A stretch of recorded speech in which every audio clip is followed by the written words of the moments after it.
Hey everybody, it's Lou again. This is a chest of drawers I built for my first daughter right before she was born for her bedroom.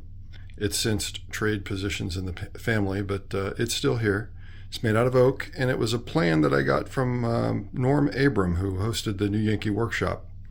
He in turn stole his inspiration, or took his inspiration from the Shaker community, in particular Hancock Shaker village. And they built this drawer.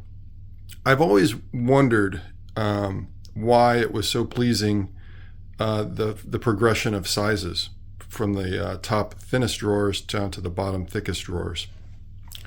I placed some measurements on there so it's easy to tell.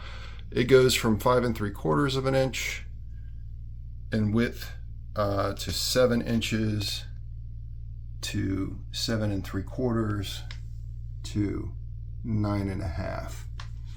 And I've often designed in particular coffee tables with the golden ratio in mind. That's the width of the long side is 1.62 times the width of the short side. And yet again, we find that I don't know if they knew it or if it's just something that was pleasing to the eye and it worked out that way.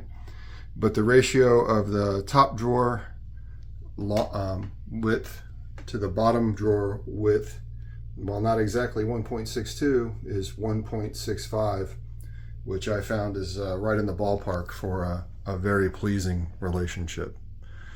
So there you go. There's some math in everyday furniture design, even from the Shakers, who may or may not have known what was going on. Thanks.